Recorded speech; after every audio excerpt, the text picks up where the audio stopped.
Assalamualaikum warahmatullahi wabarakatuh. Perkenalkan, nama saya Pung Firmansyah, mahasiswa Fakultas Ekonomi dan Bisnis dari Universitas Tikubang Semarang.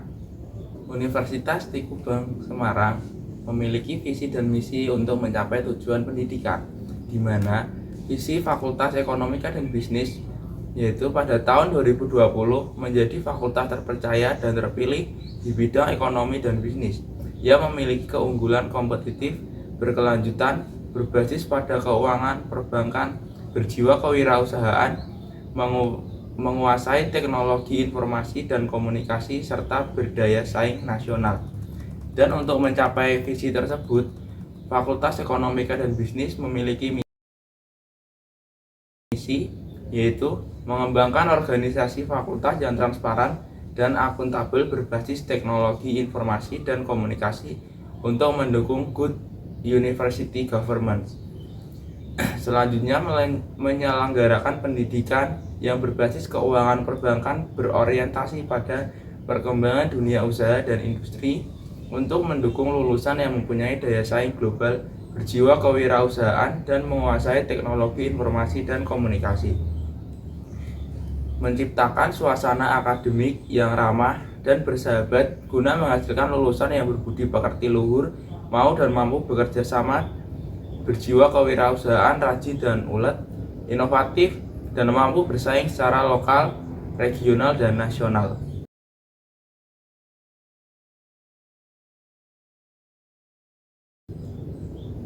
Melaksanakan dan meningkatkan penelitian bidang ekonomi, sumber daya manusia, pemasaran, keuangan, dan perbankan yang inovatif dan bernilai ekonomi yang berkelanjutan. Melaksanakan dan meningkatkan pengabdian kepada masyarakat sesuai perkembangan ilmu pengetahuan dan kebutuhan masyarakat. Menyelenggarakan penelitian dan konsultasi sesuai dengan kompetensi fakultas dan kebutuhan masyarakat. Membangun kompetensi profesional para dosen dan menyelenggarakan uji kompetensi secara kontinu untuk memperoleh sertifikasi dari lembaga-lembaga sertifikasi.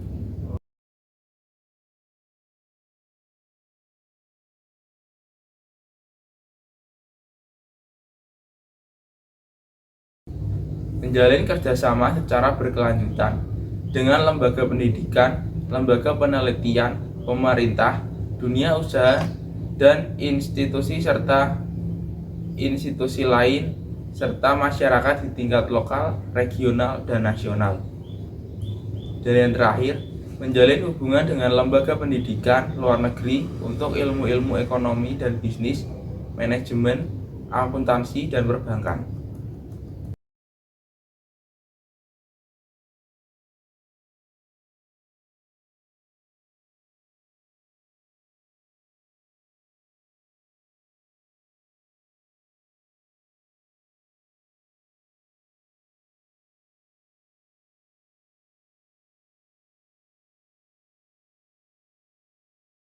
Serta tujuan dari Fakultas Ekonomi dan Bisnis yaitu tercapainya penyelenggaraan tata kelola yang baik dan progresional di seluruh lingkungan Fakultas Ekonomi dan Bisnis, menghasilkan lulusan yang bertakwa kepada Tuhan, cerdas, dan cakap dalam bidang ekonomi dan bisnis berbasis keuangan dan perbankan, menghasilkan desain sistem administrasi yang mampu menyiapkan seluruh program studi memperoleh akreditasi A, menghasilkan rancangan pengembangan dosen studi lanjut jenjang strata 3.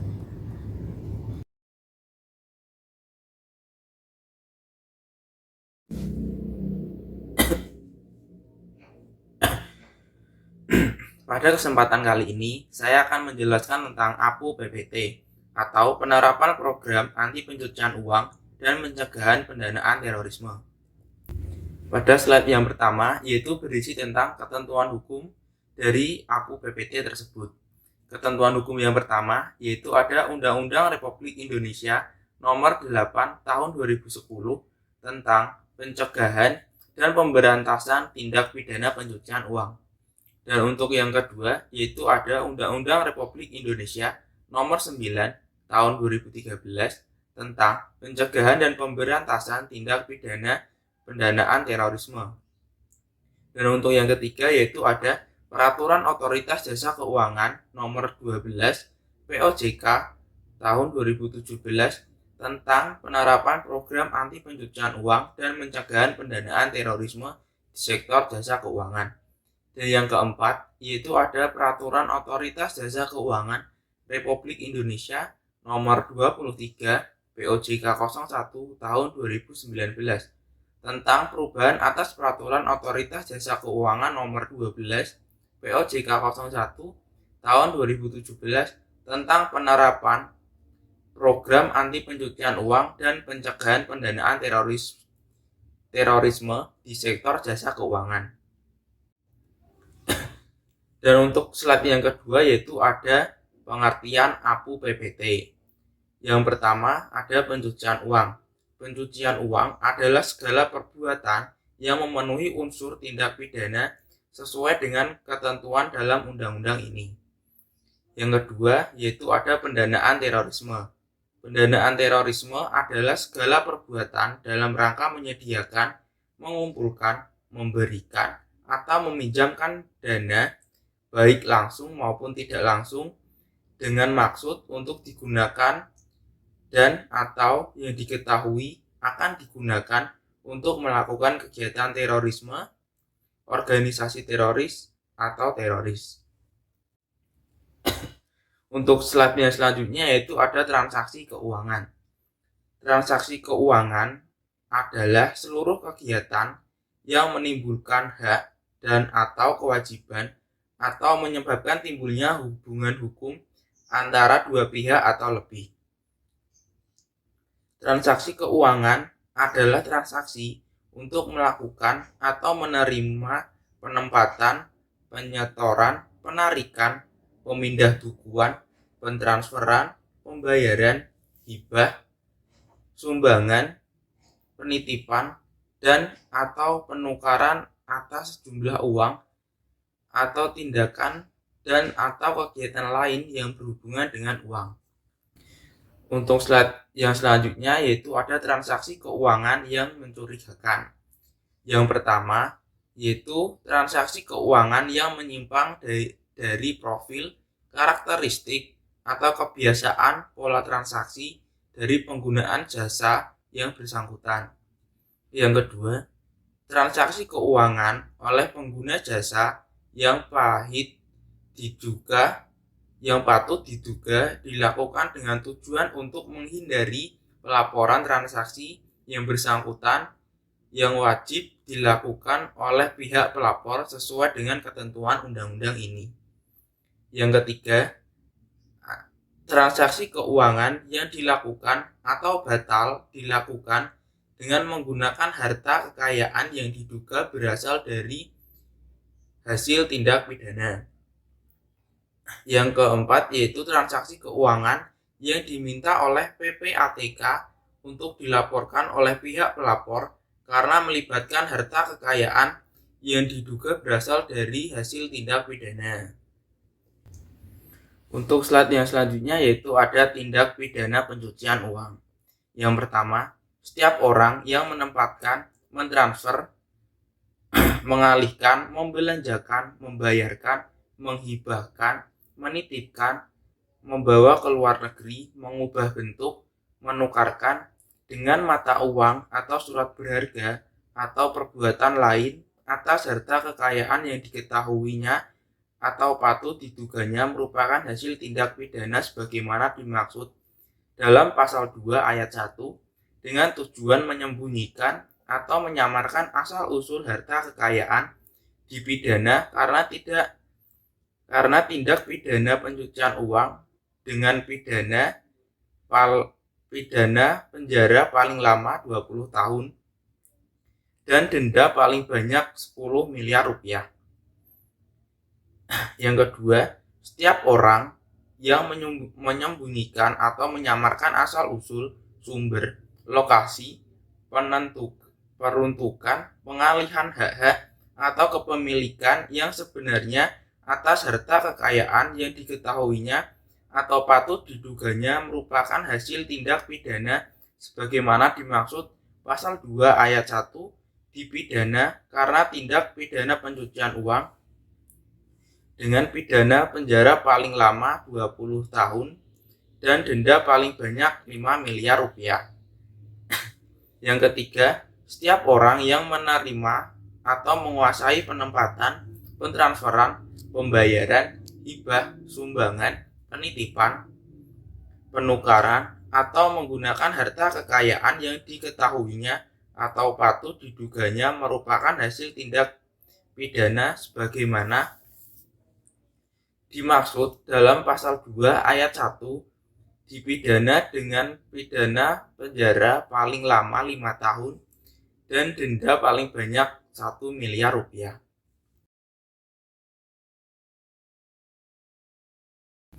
Untuk slide yang selanjutnya yaitu berisi tentang hasil tindak pidana.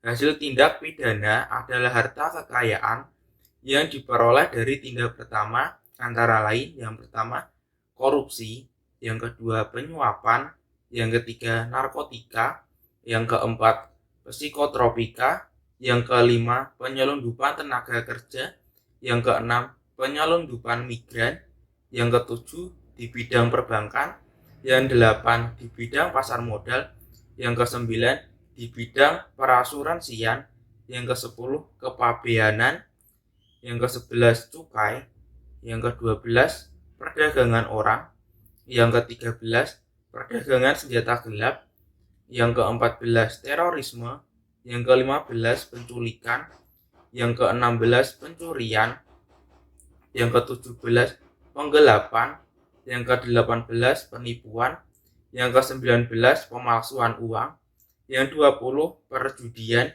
yang ke-21 prostitusi, yang ke-22 di bidang perpajakan, yang ke-23 di bidang kehutanan, yang ke-24 di bidang lingkungan hidup, yang ke-25 di bidang kelautan dan perikanan, dan yang ke-26 tindak pidana lain yang diancam dengan pidana penjara 4 tahun atau lebih. Untuk slide yang selanjutnya yaitu ada tindak pidana lain yang berkaitan dengan tindak pidana pencucian uang. Yang pertama yaitu pasal 12 menurut POJK nomor 23 ayat 1, penjabat atau pegawai PPATK, penyidik, penuntut umum, hakim, dan setiap orang yang memperoleh dokumen atau keterangan dalam rangka pelaksanaan tugasnya menurut undang-undang ini wajib merahasiakan dokumen atau keterangan tersebut kecuali untuk memenuhi kewajiban menurut undang-undang ini. Dan ayat yang kedua yaitu setiap orang yang melanggar ketentuan sebagaimana dimaksud pada ayat 1 dipidana dengan pidana penjara paling lama 4 tahun. Ayat yang ketiga, ketentuan sebagaimana dimaksud pada ayat 1 tidak berlaku bagi pejabat atau pegawai PPATK, penyidik, penuntut umum, dan hakim jika dilakukan dalam rangka memenuhi kewajiban sesuai dengan ketentuan peraturan perundang-undangan.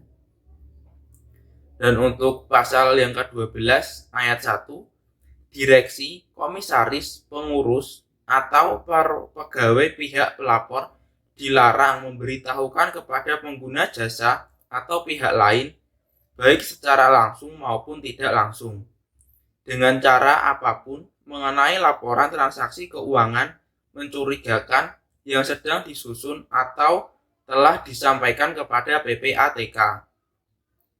Ayat yang kedua, ketentuan mengenai larangan sebagaimana dimaksud pada ayat 1 tidak berlaku untuk pemberian informasi kepada lembaga pengawas dan pengatur. Untuk ayat yang ketiga, pejabat atau pegawai PPATK atau lembaga pengawas dan para pengatur dilarang memberitahukan laporan transaksi keuangan mencurigakan yang akan atau telah dilaporkan kepada PPATK secara langsung atau tidak langsung dengan cara apapun kepada pengguna jasa atau pihak lain. Pasal ayat yang keempat yaitu ketentuan mengenai larangan sebagaimana dimaksud pada ayat 3 tidak berlaku dalam rangka pemenuhan kewajiban menurut undang-undang ini. Untuk ayat yang kelima, pelanggaran atas ketentuan sebagaimana dimaksud pada ayat 1 dan ayat 3 dipidana dengan pidana penjara paling lama 5 tahun dan pidana denda paling banyak 1 miliar rupiah.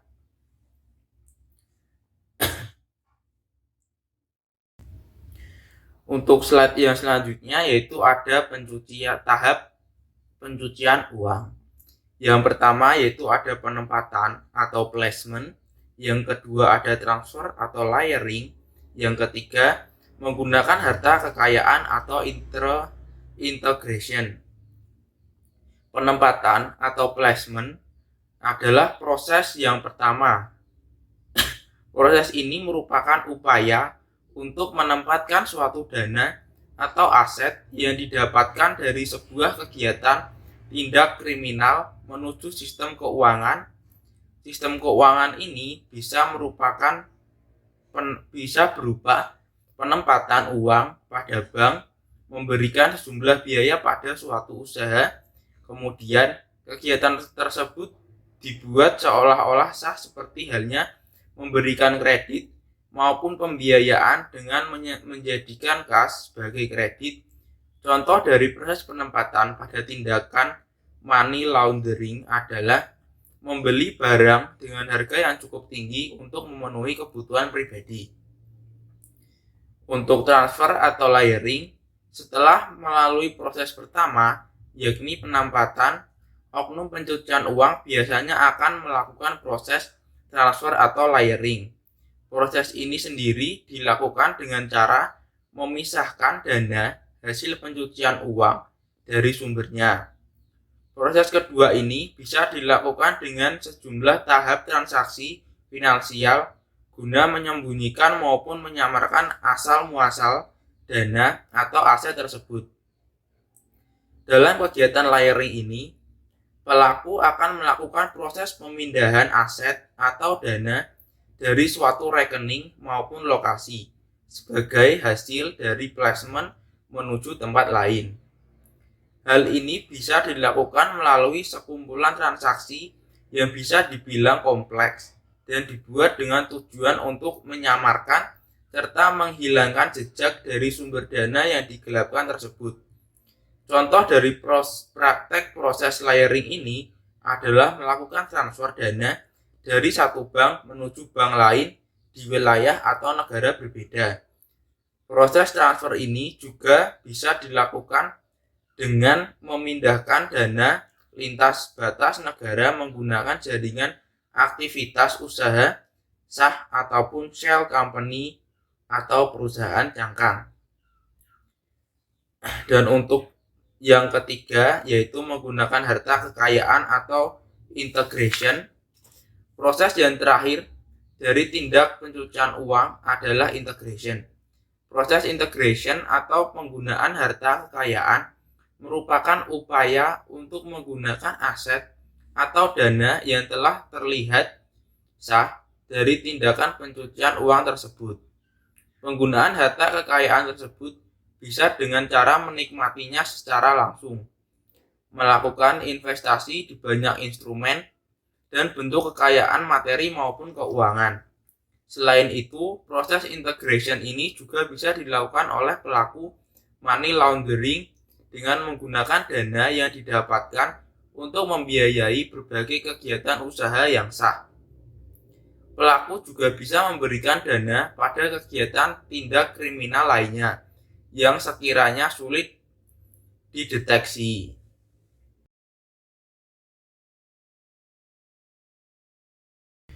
Dan untuk slide yang selanjutnya yaitu ada tindak pidana lain yang berkaitan dengan tindak pidana pendanaan terorisme. Yang pertama, pejabat atau pegawai PPATK, penyidik, penuntut umum, hakim, atau setiap orang yang memperoleh dokumen atau keterangan berkaitan dengan transaksi keuangan mencurigakan terkait pendanaan terorisme dalam rangka pelaksanaan tugasnya wajib merahasiakan dokumen atau keterangan tersebut. Yang kedua, pejabat atau pegawai PPATK, penyidik, penuntut umum, hakim, atau setiap orang yang membocorkan rahasia dokumen atau keterangan. Yang ketiga, ketentuan sebagaimana dimaksud pada ayat 1 tidak berlaku terhadap pejabat atau pegawai PPATK, penyidik, penuntut umum, hakim, atau setiap orang jika dilakukan dalam rangka memenuhi kewajiban sesuai dengan ketentuan peraturan perundang-undangan.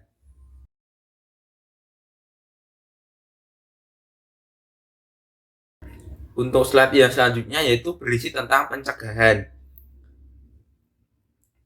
Penerapan prinsip mengenali penggunaan jasa keuangan. Yang pertama, LPP menetapkan ketentuan prinsip mengenali pengguna jasa keuangan termasuk pengguna jasa keuangan yang terkait tindak pidana pendanaan terorisme. Yang kedua, ketentuan mengenai prinsip mengenali pengguna jasa keuangan sebagaimana dimaksud pada ayat 1 diatur tersendiri oleh LPP. Yang ketiga, PJK wajib menerapkan prinsip mengenali pengguna jasa keuangan yang ditetapkan oleh setiap LPP sebagaimana dimaksud pada ayat 1. Dan untuk yang selanjutnya yaitu ada pelaporan dan pengawasan kepatuhan PJK. Yang pertama, PJK wajib menyampaikan laporan transaksi keuangan mencurigakan terkait pendanaan terorisme kepada PPATK paling lama 3 hari kerja setelah mengetahui adanya transaksi keuangan mencurigakan terkait pendanaan terorisme tersebut. Dan untuk yang kedua, PJK yang dengan sengaja melanggar ketentuan sebagaimana dimaksud pada ayat 1 dikenai denda administratif paling banyak 1 miliar rupiah. Dan untuk yang ketiga, pengenaan denda administratif sebagaimana dimaksud pada ayat 2 dilakukan oleh pihak LPP. Untuk yang keempat, penerimaan hasil denda administratif sebagaimana dimaksud pada ayat 2 dinyatakan sebagai penerimaan negara bukan pajak atau penerimaan lainnya sesuai dengan ketentuan peraturan perundang-undangan. Untuk yang kelima yaitu pengawasan kepatuhan PJK atas kewajiban pelaporan transaksi keuangan mencurigakan terkait pendanaan terorisme dilakukan oleh PPATK dan LPP yang berwenang. Dan untuk yang selanjutnya yaitu pengawasan kegiatan pengiriman uang melalui sistem transfer atau pengiriman uang melalui sistem lainnya. Penggunaan jasa keuangan yang melakukan transaksi pengiriman uang melalui sistem transfer wajib memberikan identitas dan informasi yang benar mengetahui mengenai pengirim asal, alamat pengirim asal, penerima kiriman, jumlah uang, jenis mata uang, tanggal pengiriman uang, sumber dana, dan informasi lain yang berdasarkan ketentuan peraturan perundang-undangan wajib diberikan kepada PJK. Dan untuk yang selanjutnya, pengawasan pembawaan uang tunai dan atau instrumen pembayaran lain ke dalam atau keluar daerah Pabean Indonesia. Direktorat Jenderal Bea dan Cukai melakukan pengawasan terhadap pembawaan uang tunai dan atau instrumen pembayaran lain yang terkait pendanaan terorisme. Untuk slide yang selanjutnya yaitu berisi pertanyaan, kenapa bank wajib menerapkan APU PPT? Dan jawabannya yaitu adalah karena kepatuhan bank terhadap ketentuan yang berlaku.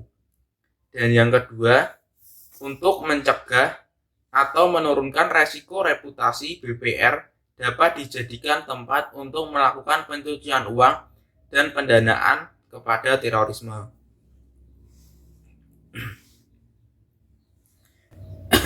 Untuk slide yang selanjutnya yaitu berisi tentang kewajiban penerapan program anti pencucian uang dan pencegahan pendanaan terorisme di sektor jasa keuangan. Yang pertama, PJK wajib mengidentifikasi, menilai, dan memahami resiko tindak pidana pencucian uang dan atau tindak pidana pendanaan terorisme terkait dengan nasabah, negara atau area geografis, produk, jasa, transaksi atau jaringan distribusi, atau bisa disebut delivery channels, termasuk kewajiban untuk mendokumentasikan penilaian resiko, mempertimbangkan seluruh faktor resiko yang relevan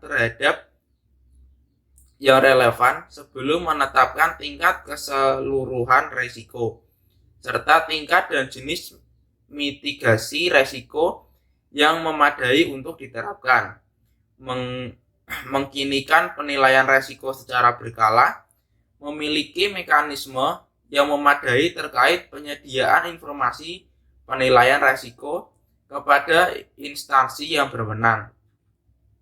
Dan untuk yang kedua, PJK wajib memiliki kebijakan, pengawasan, dan prosedur pengelolaan dan mitigasi resiko pencucian uang dan pendanaan terorisme yang disetujui oleh direksi dan Dewan Komisaris, agar PJK mampu mengelola dan memitigasi resiko yang telah diidentifikasi. Yang ketiga, PJK wajib menerapkan program APU dan PPT untuk mengelola dan memitigasi resiko yang telah diidentifikasi berdasarkan penilaian resiko sebagaimana dimaksud pada pasal 2 dan yang telah memenuhi ketentuan yang ditetapkan dalam peraturan OJK ini. Yang ketiga, keempat, memastikan adanya sistem yang dapat mengidentifikasi, menganalisa, memantau, dan menyediakan laporan secara efektif mengenai karakteristik transaksi yang dilakukan oleh nasabah. Yang kelima, memastikan bahwa kebijakan dan prosedur yang disusun sebagaimana dimaksud dalam huruf B telah sesuai dengan perubahan dan perkembangan yang meliputi antara lain produk, jasa, dan teknologi di sektor jasa keuangan, kegiatan dan kompleksitas usaha PJK, volume transaksi PJK, dan modus pencucian uang dan atau pendanaan terorisme.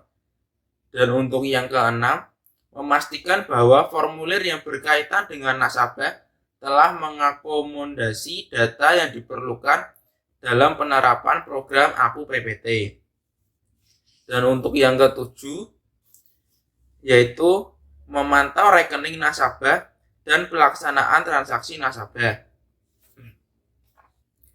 Untuk yang kedelapan, melakukan evaluasi terhadap hasil pemantauan dan analisis transaksi nasabah untuk memastikan ada atau tidaknya transaksi keuangan yang mencurigakan, transaksi keuangan tunai, dan atau transaksi keuangan transfer dana dari dan ke luar negeri.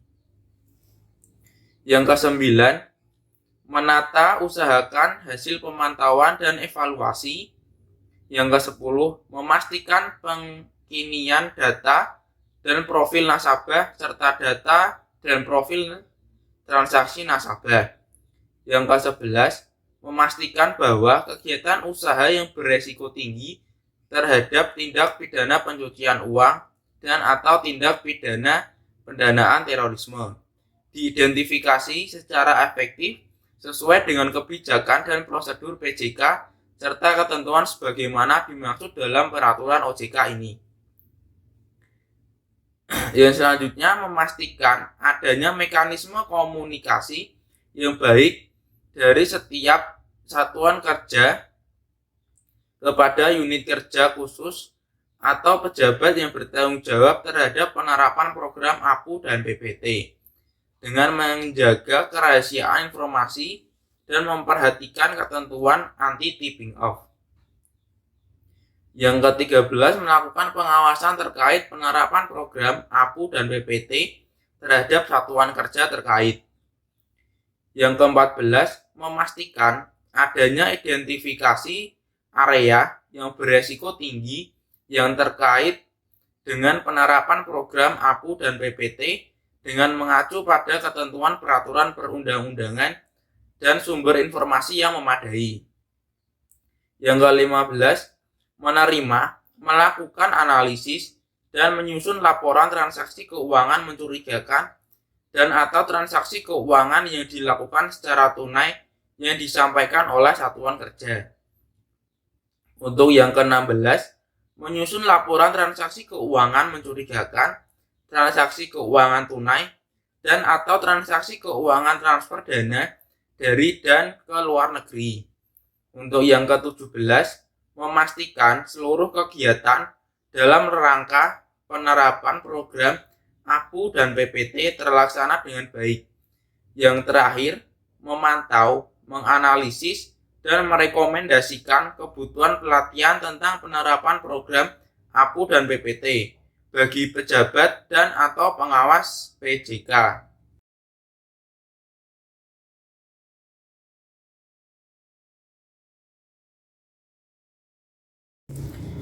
Untuk slide yang selanjutnya yaitu berisi tentang pengawasan aktif direksi dan dewan komisaris.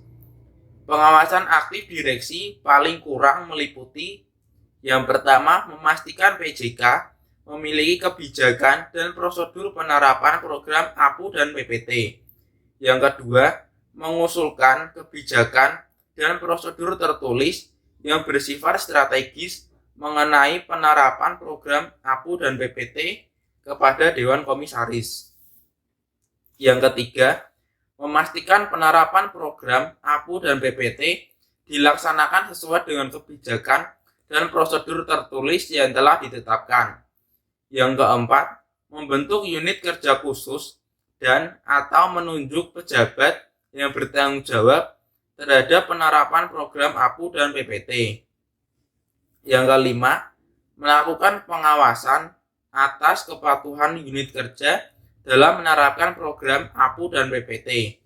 Yang keenam, memastikan bahwa kebijakan dan prosedur tertulis mengenai penerapan program APU dan PPT sejalan dengan perubahan dan pengembangan produk, jasa, dan teknologi di sekitar jasa keuangan serta sesuai dengan perkembangan produk pencucian uang dan atau pendanaan terorisme.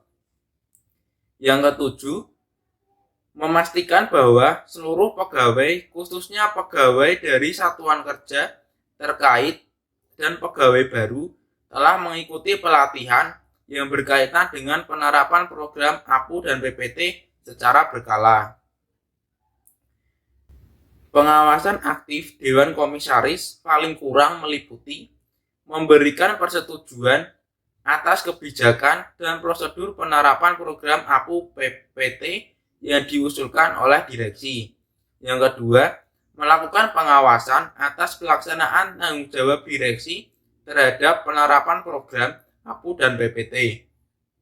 Yang ketiga, memastikan adanya pembahasan terkait pencucian uang dan atau pendanaan terorisme dalam rapat direksi dan Dewan Komisaris.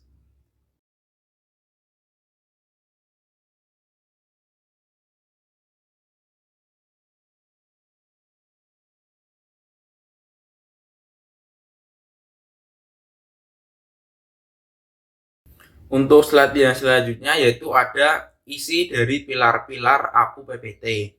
Yang pertama, pengawasan aktif direksi dan Dewan Komisaris terhadap bank. Yang kedua, kebijakan dan prosedur. Yang ketiga, pengendalian intern. Yang keempat, sistem informasi manajemen. Yang kelima, sumber daya manusia dan pelatihan. Untuk slide yang selanjutnya yaitu berisi tentang kebijakan dan prosedur. Yang pertama, PJK wajib memiliki kebijakan dan prosedur untuk mengelola dan memitigasi resiko pencucian uang dan atau pendanaan terorisme yang diidentifikasikan sesuai dengan penilaian resiko. Yang kedua, kebijakan dan prosedur penerapan program APU PPT sebagaimana dimaksud pada ayat 1 paling kurang meliputi identifikasi dan verifikasi nasabah, identifikasi dan verifikasi beneficial owner, penutupan hubungan usaha atau penolakan transaksi, pengelolaan resiko pencucian uang dan atau pendanaan terorisme yang berlanjut terkait dengan nasabah, negara, produk, dan jasa, serta jaringan distribusi atau delivery channels. Pemeliharaan data yang akurat terkait dengan transaksi, penatausahaan proses CDD, dan penatausahaan kebijakan dan prosedur. Pengkinian dan pemantauan, pelaporan kepada pejabat senior, direksi, dan Dewan Komisaris terkait pelaksanaan kebijakan dan prosedur penerapan program APU dan PPT. Pelaporan kepada PPATK. Untuk yang ketiga, khusus untuk bank umum, cakupan pedoman pelaksanaan program APU dan PPT sebagaimana dimaksud pada ayat 2 meliputi pula cross-border, koresponden, banking, dan transfer dana. Yang keempat, PJK wajib menerapkan kebijakan dan prosedur penerapan program APU dan PPT sebagaimana dimaksud pada ayat 1 secara konsisten dan berkesinambungan. Yang kelima, kebijakan dan prosedur penerapan program APU dan PPT sebagaimana dimaksud pada ayat 1 wajib mendapat persetujuan dari direksi.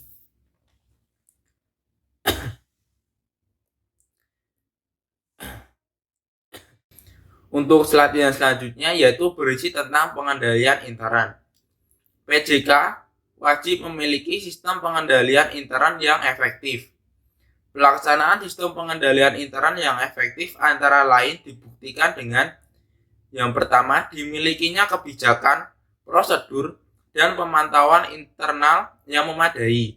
Yang kedua, adanya batasan wewenang dan tanggung jawab satuan kerja terkait dengan program penerapan program APU dan PPT. Yang ketiga, dilakukannya pemeriksaan secara independen untuk memastikan efektivitas penerapan program APU dan PPT. Untuk slide yang selanjutnya yaitu berisi kelompok dan informasi nasabah. Yang pertama, bank wajib mengelompokkan nasabahnya sebagai berikut. Yang pertama ada nasabah orang perseorangan atau natural person. Yang kedua, nasabah korporasi. Dan yang terakhir, nasabah perikatan lainnya atau legal arrangement. Untuk yang kedua, sebelum melakukan hubungan transaksi usaha dengan calon nasabah, bank wajib meminta informasi untuk mengetahui profil dari calon nasabah. Dan untuk yang ketiga, calon nasabah perorangan, pastikan dulu apakah termasuk orang yang populer secara politik atau politically exposed person, termasuk anggota keluarga sampai derajat kedua, baik horizontal dan vertikal, dan pihak terkait seperti perusahaan, hubungan dekat, antara lain supir atau asisten pribadi dan sebagainya. Yang keempat, dalam hal calon nasabah korporasi, maka mencakup pula siapa pemilik manfaat atau beneficial owner.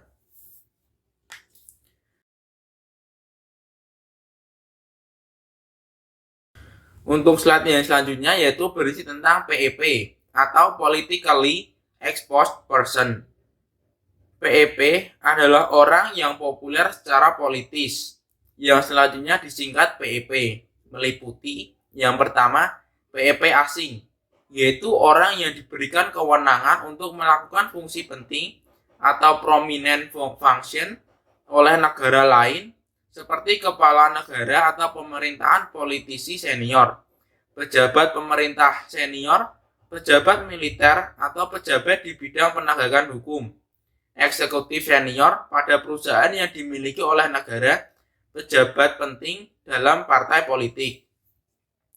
Yang kedua yaitu PEP domestik, yaitu orang yang diberi kewenangan untuk melakukan fungsi penting atau prominent function oleh negara, seperti kepala negara atau pemerintahan, politisi senior, pejabat pemerintah senior, pejabat militer, atau pejabat di bidang penegakan hukum, eksekutif senior pada perusahaan yang dimiliki oleh negara, pejabat penting dalam partai politik. Dan yang ketiga, yaitu orang yang diberi kewenangan untuk melakukan fungsi penting atau prominent function oleh organisasi internasional seperti senior manager yang meliputi antara lain direktur, deputi direktur, dan anggota dewan atau fungsi yang setara.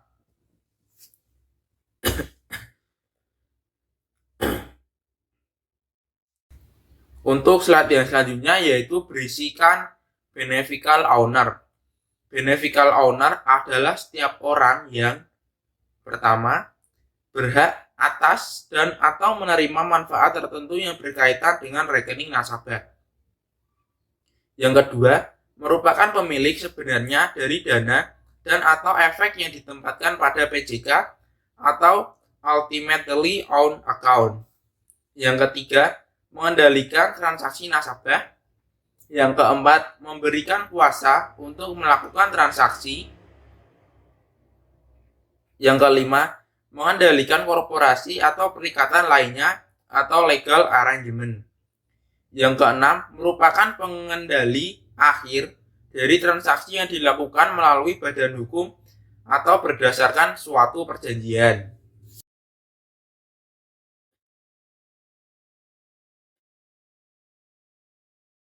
Untuk slide yang selanjutnya yaitu berisi tentang pengelompokan calon nasabah dan nasabah berdasarkan resiko. PJK wajib mengelompokkan calon nasabah dan nasabah berdasarkan tingkat resiko terjadinya pencucian uang dan atau pendanaan terorisme. Analisis yang paling kurang meliputi yang pertama, identitas nasabah, yang kedua, lokasi usaha bagi nasabah perusahaan, yang ketiga, profil nasabah, yang keempat, frekuensi transaksi, yang kelima, kegiatan usaha nasabah, yang keenam, struktur kepemilikan bagi nasabah perusahaan, yang ketujuh, produk, jasa dan jaringan distribusi atau delivery channel yang digunakan oleh nasabah, informasi lainnya yang dapat digunakan untuk mengukur tingkat risiko nasabah. Sekian pemaparan materi APU PPT